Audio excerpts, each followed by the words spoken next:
There are fancier rifles out there other than a DDM4 from Daniel Defense. Rifles with specks of gold flakes fire infused into the paint, barrels forged in the flames of hell, and lower receivers made from material not yet identified on a periodic table. However, though it may not glow in the dark or sparkle in the sunlight, make no mistake, the quality of the DDM4 is undeniable. At $1,700, the DDM4 isn't exactly cheap, but neither is the most attractive dancer at a strip club, and at least you get to take the rifle home.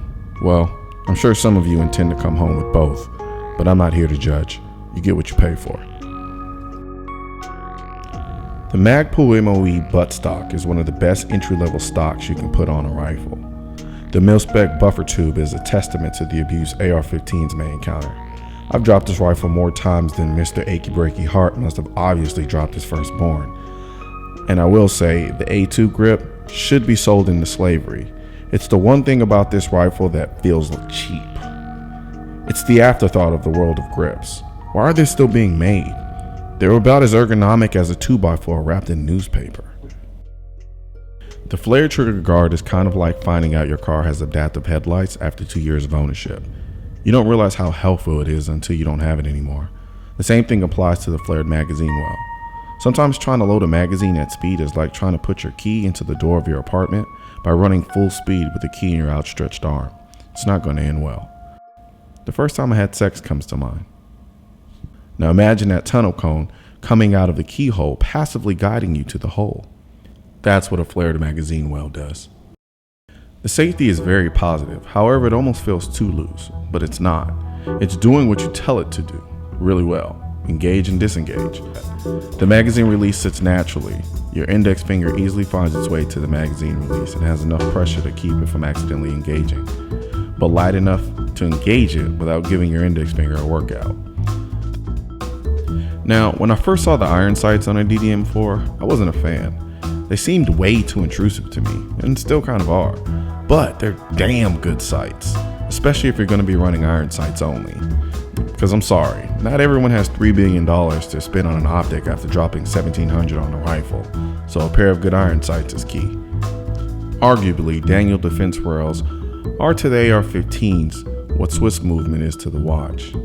In this case, the DDM4 is fitted with Daniel Defense's DDM4 rail 12.0 FSP. The most notable character trait of this rail is the cutout top for the front sight, which allows you to have a fixed front sight without being a rail space hog.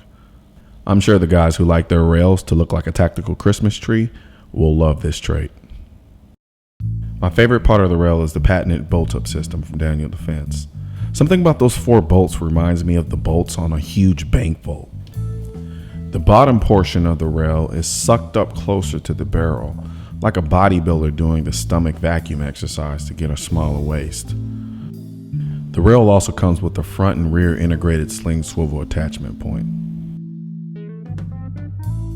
At 13.7 ounces, this rail is rather light and balances the rifle well. The DDM4 comes with a cold hammer forged barrel in CMV steel, which is also chrome lined. For those of you scratching your head going, huh?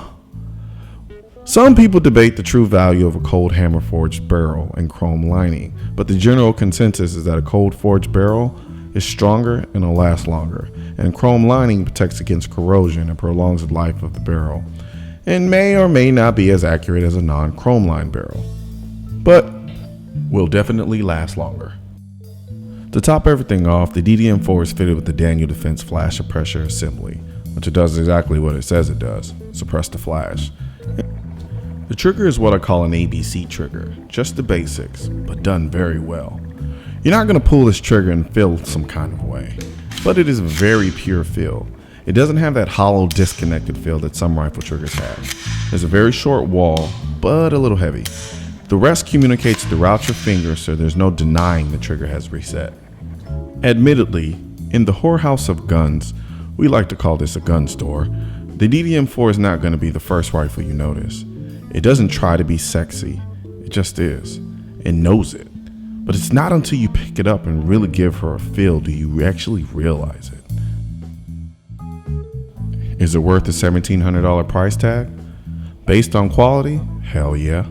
On aesthetics alone? I think it should be about $1,500. However, it's not until you shoot it that you realize that you've essentially just got in bed with the sexually repressed preacher's daughter. But you'll have to wait for the shooting review to figure out why.